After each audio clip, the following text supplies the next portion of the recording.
A Japanese politician has suggested a ban on women marrying after 25 and has further suggested that women have their uteruses removed at 30 in a forced sterilization and should not be allowed to attend college, and that by doing so, this would boost the birth rate in Japan. Now, I usually on this channel, we talk about tech or science, a little bit of sociology and news, but this story was way too bizarre to not cover.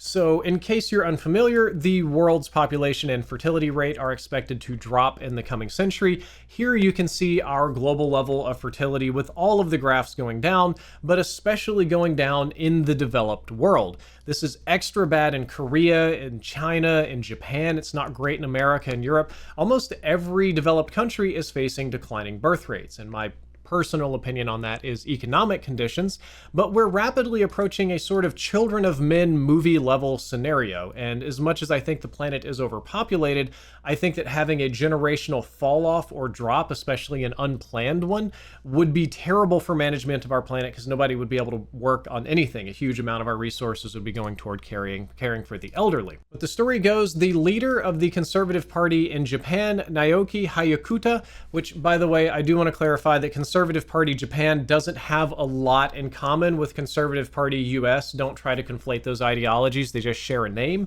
But he thinks that banning women from college, banning marriage after 25, and forced sterilization after 30 would boost the nation's birth rate. This is very bizarre. I don't know why he's proposing sterilizing people to boost birth rates. That's just downright insane to me.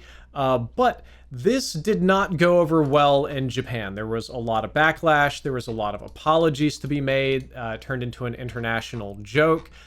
He was, I will retract them and apologize, as there were people who found them unpleasant, talking about his own opinions. Which is pretty normal. And this article goes on to talk a little bit about the fertility crisis in Japan. They're about to have 10 times more old people than young people, which is not a good problem to have. But it's kind of scary to me that leaders of countries that historically have been practically minded are embracing sort of authoritarian or contrarian means of increasing the birth rate to stop an economic collapse. But the ideas are bizarre. You know, I talked about Children of Men, the sci-fi movie. The ideas are just as bizarre as a movie like that. I don't know how sterilizing people increases birth rate. I really don't.